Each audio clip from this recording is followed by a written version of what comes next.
हरि ओम नमो भगवते वासुदेवाय। श्री ओम नमो भगवते वासुदेवाय। उपरांत भी प्रजा की बुद्धि नहीं हो पा रही है, ऐसा क्यों हो रहा है? क्या स्वयं परमात्मा ही इस सृष्टि विकास में व्यवधान डाल रहे हैं? जिस समय ब्रह्मा जी ऐसा सोच रहे थे, तभी उनके शरीर से दो मानव आकृतियां प्रकट हुई। उनमें एक नर था और दूसरी नारी थी। ब्रह्मा जी के का नाम से उन्हें काया भी कहा गया है। तो उनमें जो नर था वह स्वयं मनु कहलाए और जो नारी थी वह शतरूपा कहलाई। उन दोनों के संयोग से मैथिली सृष्टि का शुभारंभ हुआ और प्रजा की वृद्धि होने लगी। मनु ने शतरूपा से 5 संतानें उत्पन्न की।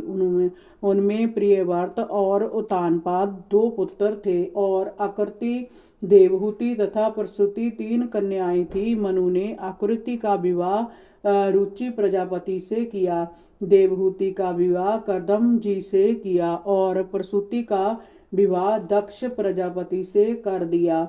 इन तीनों कन्याओं की संतति से ही सारा संसार भर गया। 13वां अध्याय 12 अवतार की कथा। श्री सुखदेव जी ने कहा, परीक्षित मुनिवर, मैत्रेय जी के मुख से सृष्टि विस्तार की कथा सुनकर श्री विदर जी ने उनसे स्वयंभुव मनु का पवित्र चरित्र सुनाने की प्रार्थना की। इस पर उन्होंने मनु का चरित्र उन्हें सुनाया। श्री मैत्रेय जी बोले, विदर जी, मनु और शतरूपा के जन्म लेने पर ब्रह्मा जी ने उन्हें संतति उत्पन्न करने और श्री हरि की आराधना करने के लिए कहा था। ब्रह्मा जी की आज्ञा का उन्होंने पालन किया, परंतु जब मनु ने ब्रह्मा जी से रहने के लिए स्थान मांगा तो उन्हें जय देखकर बड़ी चिंता हुई कि परले के उपरांत सारी पृथ्वी अभी तक जल में डूबी हुई थी।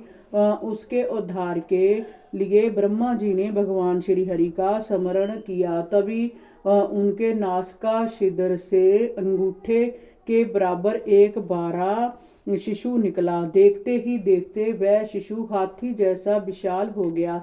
वह सर्वशक्तिमान स्वयं श्री हरि थे, जिन्होंने शुकर का रूप धार करके अवतार लिया था। उनके मुख से 2 लंबे दांत सिंह स्वरूप 12 की ओर निकले हुए थे, बाहर की ओर निकले हुए थे।